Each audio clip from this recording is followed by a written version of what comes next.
Yo, what's up, guys? This is a YouTube masterclass for founders. Founders specifically, not business owners, but founders, people who are passionate about their business and their mission that involves making other people's lives better.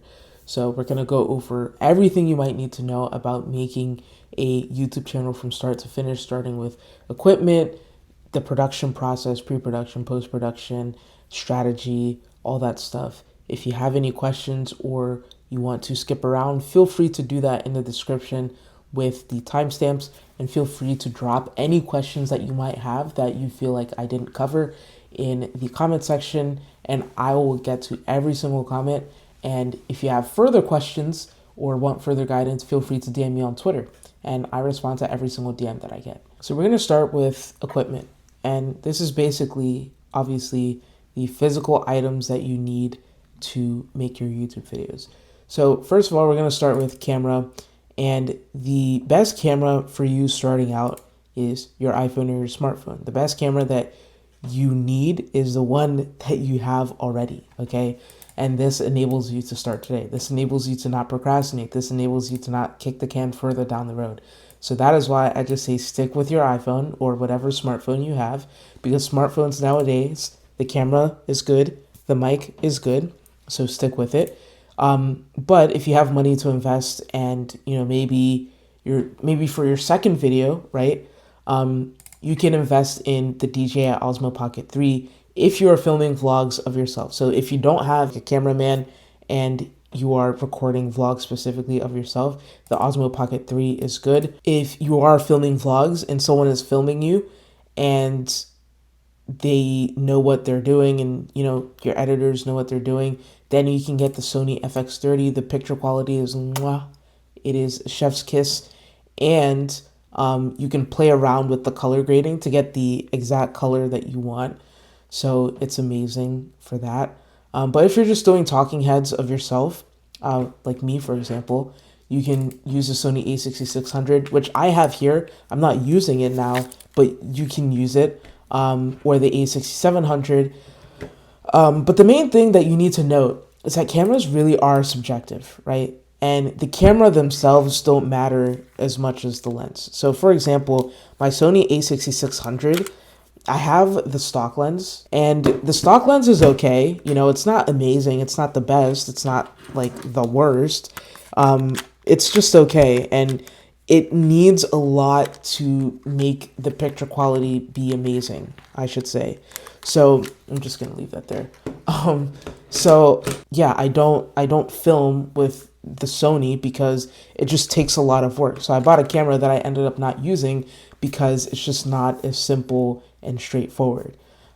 So again, cameras are subjective. Just pick what works for you, and make sure you get a decent lens, and you should be good. So after you've gotten a camera, the next chronological step is to get a mic.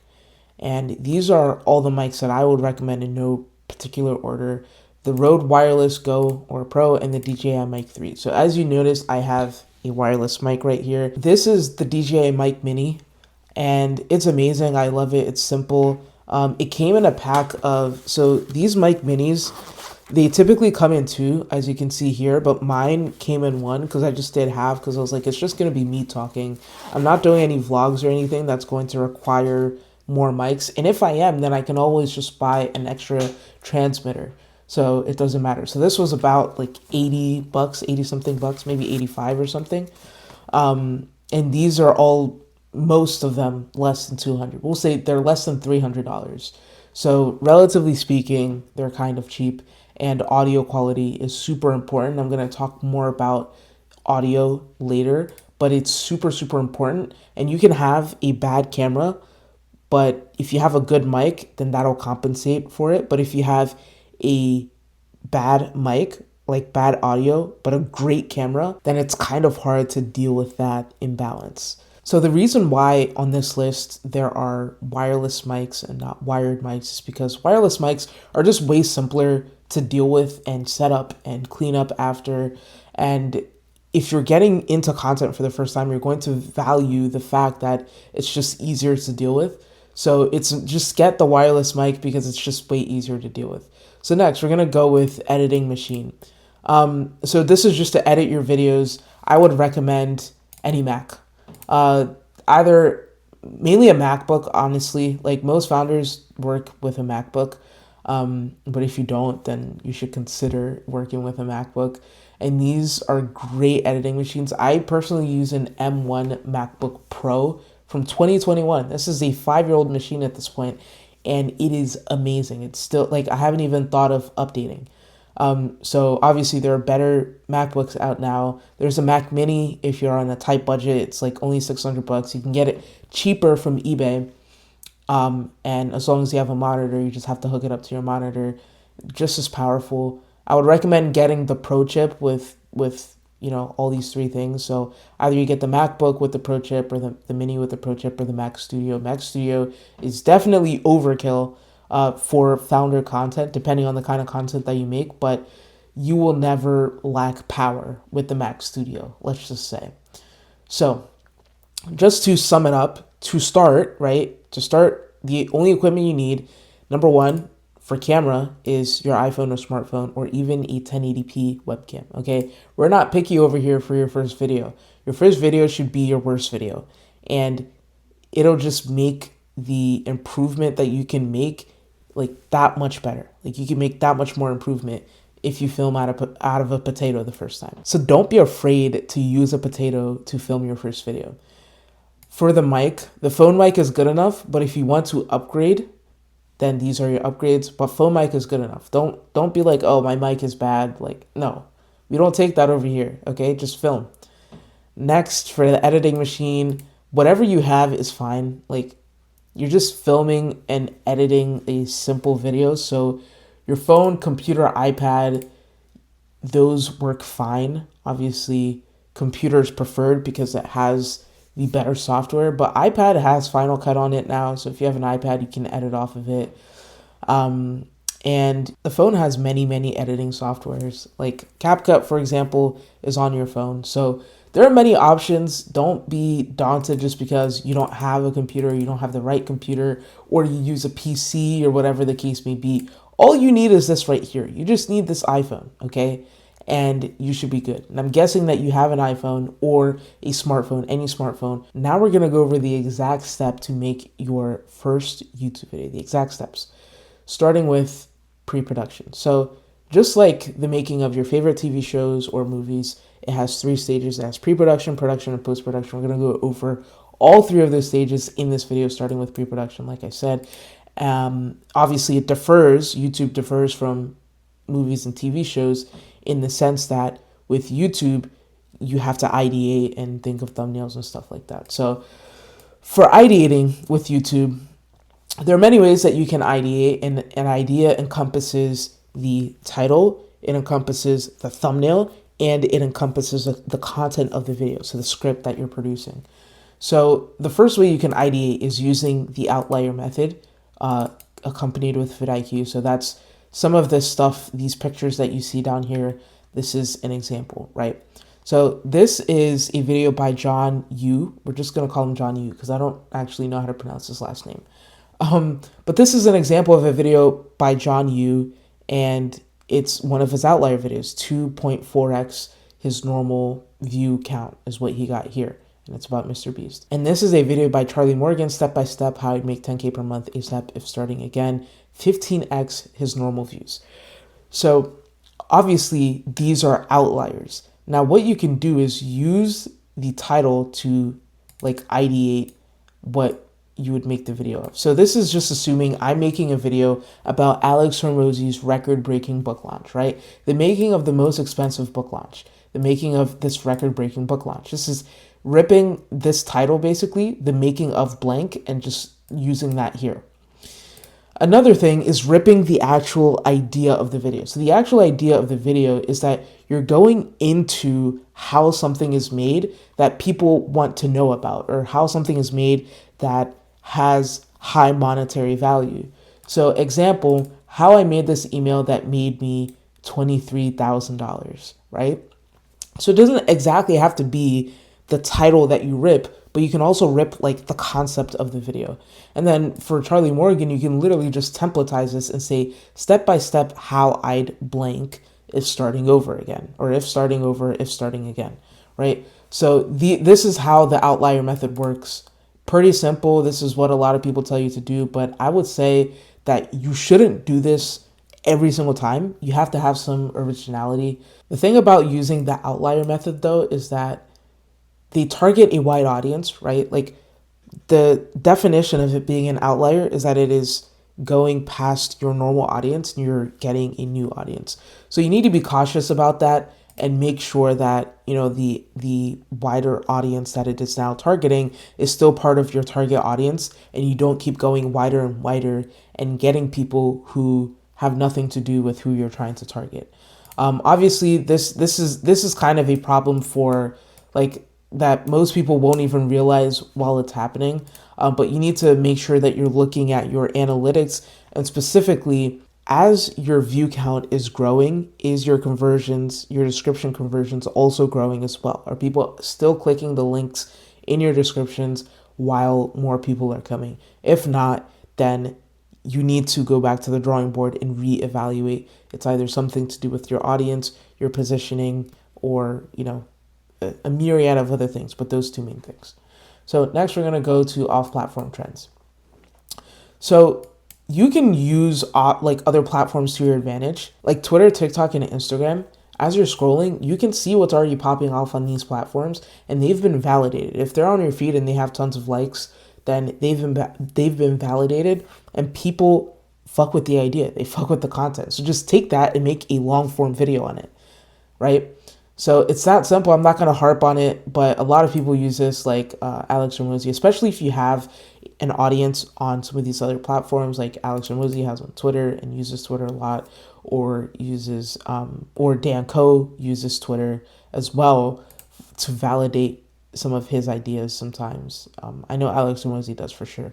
So next, we're going to look into AI-assisted idea generation method. So I have made a video on this specific topic. I've made a video on this, making your first YouTube video, actually. This is not my first video about making your first YouTube video. This is get inbound leads from YouTube with the step-by-step framework. I'm going to link it in the description below if you want to watch it. But I go over exactly how to use this doc. I'm not going to harp on it, but this is a Notion doc. I go over like the different kinds of prompts. This is an old video, so people didn't really know how to prompt properly at the time. So I had to like kind of explain how to prompt the AI. So like I said, I'm not going to harp on it. There are many prompts you could use like for the AI, but the most important thing with this AI assisted idea generation method is you want to make sure you feed it enough data, right? The thing about AI is that it thrives on data. If it has enough data, it can help you. If it doesn't have enough data, then it's shooting in the dark, and that's when you're going to get the generic AI responses, right? So data is your friend here. You need data about what video, like what is currently doing well. Feed it that. Feed it your business, feed it your offer, feed it everything about your ICP, as much as you can about you, your content, the content you're trying to create, what is currently working well, as much as you can. And then you also have to have like a good eye to be able to sift the good stuff from the bad stuff, but I'm sure you can do it. But yeah, any questions about that, check out the video. It has a Notion doc in it as well. Yeah, just check it out. Next, the fourth and final main way is feedback and finding what resonates with your audience. And this involves a little bit of creativity. So you're going to have to try new things and just kind of see what works. And that also entails looking into YouTube analytics, right? You need to see the analytics of what is working versus what's not. No different from most of the other areas of your business. So now that you know how to ideate, right? How to come up with just a plain idea. We're going to teach you specifically how to come up with a thumbnail for your idea. So the thumbnail is the most important part of your YouTube idea, right? Like if you cannot think of a good thumbnail, if you cannot create a good thumbnail for your idea, then your idea is not a good idea, right? Same thing with like the title. Like if you cannot create a good title or a good script for your idea, then your idea is not good. Now the thumbnail is the most important part of the video, as I said, because it takes up the most screen space for the viewer. This is a screenshot of my iPhone. YouTube on my iPhone. And as you can see, there are only 2 thumbnails here at a time, and it takes up the most screen space. Same with the computer. Like, people might not know this, but you notice the thumbnail before you notice the title. And in milliseconds, if not nanoseconds, you are making the decision whether or not you're going to actually read what the title says based on the thumbnail that you have noticed, based on the thumbnail that caught your eye. And you need to know how to craft thumbnails that are able specifically to reach your audience, because not every kind of thumbnail works for every kind of audience, right? Mr. Beast style of thumbnail is not going to work in the online business space. I'm sorry, it's just not, okay? So you need to be able to be cognizant of that and to be able to craft thumbnails specifically for your niche, right? Finance niche is different from dropshipping niche is different from, I don't know, founder, personal brand niche, whatever. And then next we have title. So I'm not going to harp on title too much, but the main guideline here is that it should be less than or equal to 50 characters. Now, if it's over 50 characters, it's not the end of the world, obviously, but you want the most important parts within that 50 characters if it is over 50 characters. Next, we're going to move to video content. So this basically is just a script, assuming you're making authority building videos. And there are ways the 3 ways you can script a video is the full script, the script skeleton, or the off the dome ramble, which you shouldn't do this. So full script is like scripting it word by word, obviously. The thing is, like with full script, it is very, very helpful because you have the utmost control of what is said and you have the utmost control of your brand. Iman Ghazi was doing this in, when he was still super serious about YouTube. He would fully script his videos, you could tell. But the script skeleton is what I recommend most people just starting out to do. You have an outline, for the most part, what you're going to say and where you're going to go with the video. And it is planned, right? And at the end of the day, you want something that's planned. Alex Hormozi does this. Alex Becker does this. Charlie Morgan does this. You want to know exactly what it is that you're talking about. And you want the leeway and the free roam to be able to say exactly what you want to say at any given time. So I would recommend anyone who's starting to do this method. And off the dome ramble is just don't do that, because it cheapens the experience for the viewer, especially if you're not good at it. And most people are not as good as they think they are. So I would just recommend you just don't do that. So now that we finished the pre-production section, this was quite a long section, we're going to go to production. And production is basically just like the making of the video, right? So I'm not going to harp on this too long. It's very simple. But filming, you need to know how to operate your camera and get the most of it while you're filming. So that's why it's important to use a camera that is simple, like your iPhone, right? That is why I don't use my Sony camera that much. It's because it is very complex, and it's more so for leisure, I will say. It's not for YouTube. And I don't feel like I'm able to get the most out of it. But when I use my iPhone or my GoPro, like you can see here, I'm able to get more out of it. So it's important that you know how to operate your camera. Next is lighting. Very simple. Like, you just need a good lighting source. You can use a lamp like I'm using. You can be next to a window, like during the daylight, just film during the day. Just make sure you have a good lighting source. Window is optimal. This is just film near a window. It's that simple. Sound, obviously make sure you're not in an empty room so that the sounds aren't bouncing off the walls and into your mic. You want a room with decent acoustics. If your room has echo in it, then you can get like the little soundboards that you can place like all around your room. And be cognizant of surrounding noises. So if you're filming not in your house or wherever you stay, let's say for whatever reason you decided to film in a coffee shop, obviously there are noises associated with that coffee shop. So be cognizant of those noises. Maybe you're in the city and there's ambulances, and you know that there are more ambulance sounds past a certain time at night. So maybe your neighbors come home and they start fighting after like 6 or 7 p.m. So if that happens, if you're filming and maybe one of these sounds happens, like don't be afraid to repeat something if you realize that the audio didn't catch right, like the audio came out bad. Like, don't be afraid to repeat it. So moving away from that, post-production, this entails editing, uploading, and feedback. So let's start with editing. The best editing software that I would recommend for most people is actually Adobe Premiere. And that's just because like everybody uses it. So if you're just starting on YouTube and you use Adobe Premiere, like you probably could cut your video up on Adobe Premiere. And when you're ready to outsource to an editor, you can tell the editor like, okay, add these effects or whatever to this video. So they have like less work to do and you've included the takes that you want.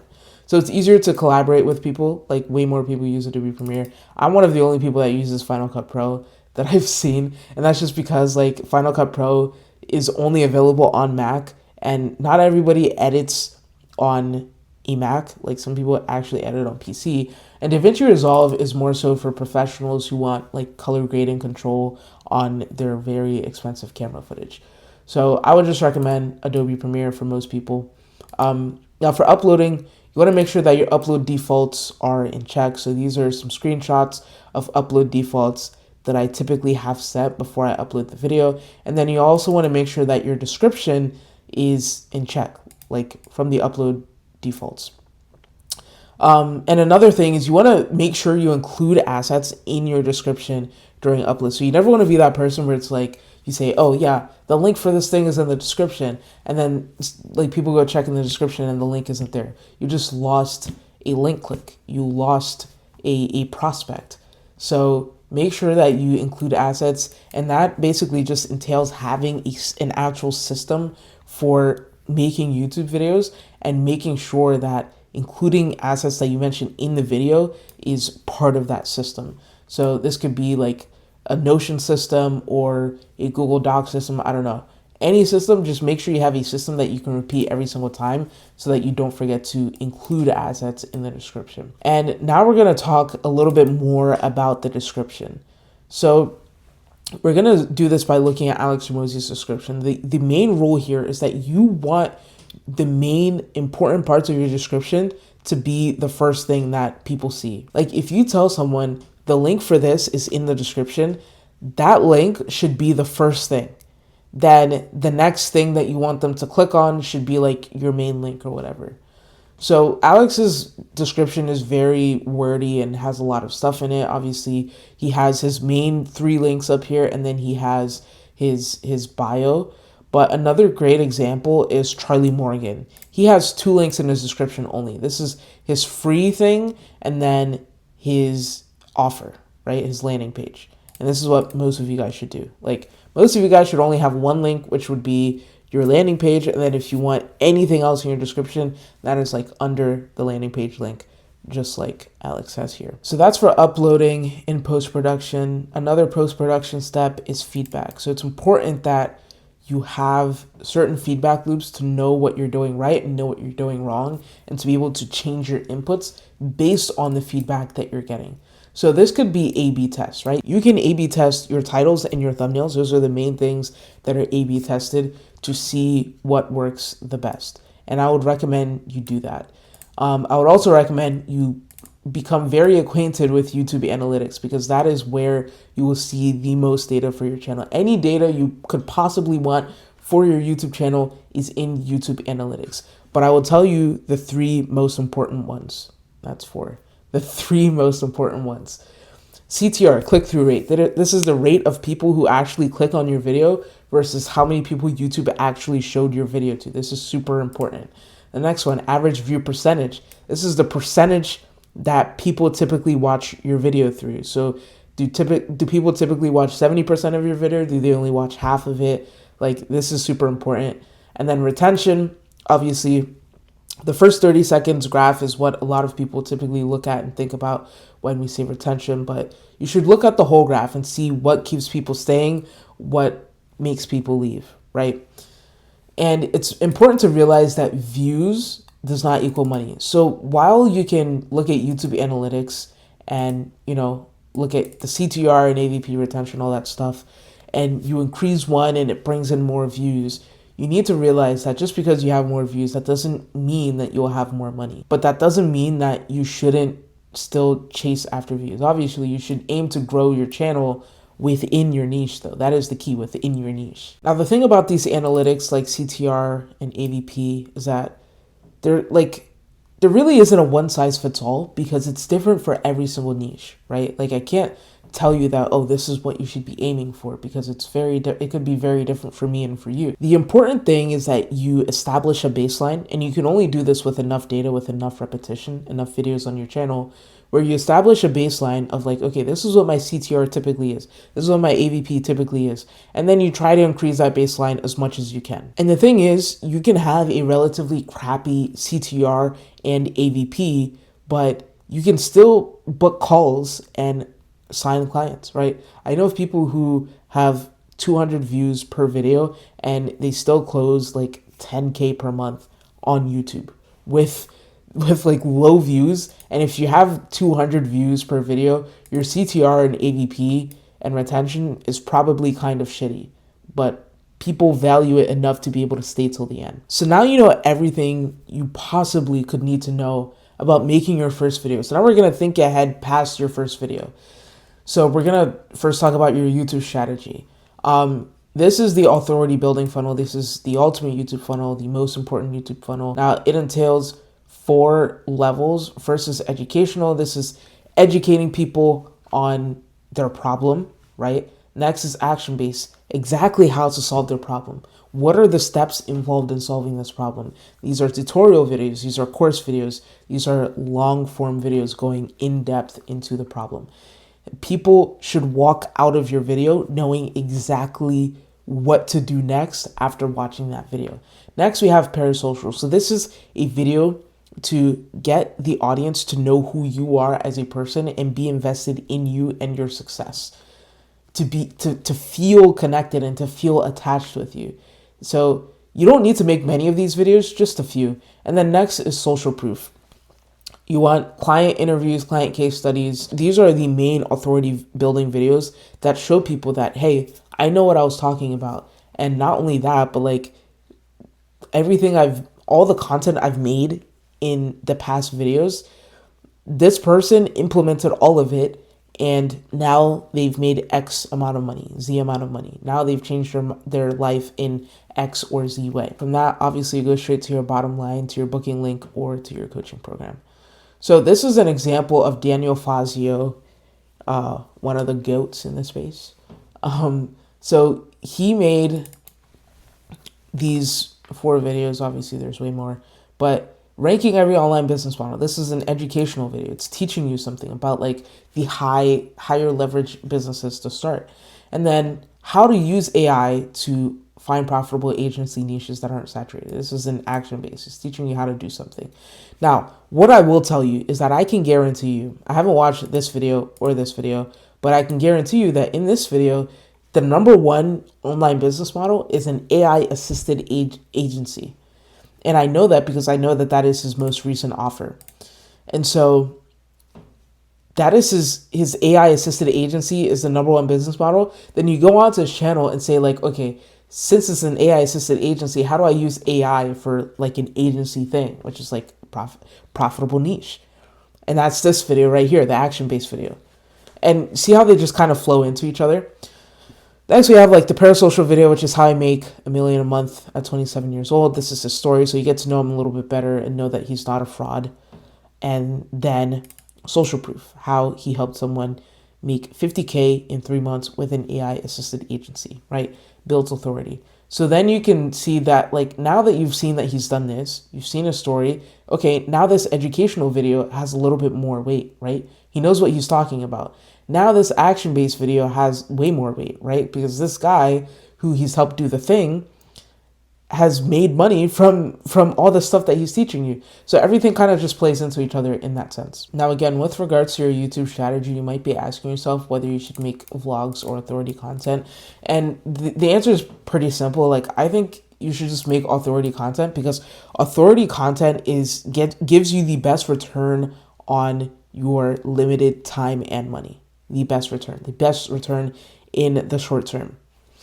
Vlogs are better if you're thinking long term, right? Because you can build up a lot of goodwill with a lot more people. Think of Daniel Dalen.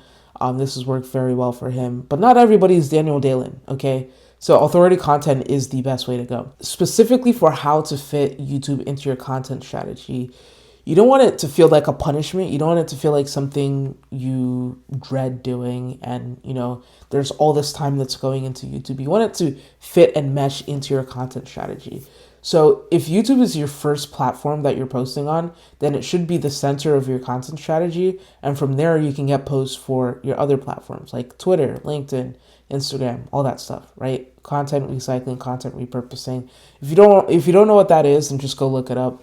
I'm not gonna waste your time because I know a lot of people know what that is. So I'm not gonna waste your time by explaining it. But some people who YouTube is not their first platform, they start with another platform. So this is an example of Dan Koh. His first platform actually, or not his first platform, but his main platform actually is emails. And so from emails, that's how he gets his YouTube scripts.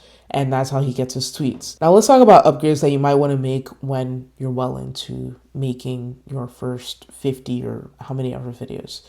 So there are a few upgrades. First, we're going to start with equipment upgrades.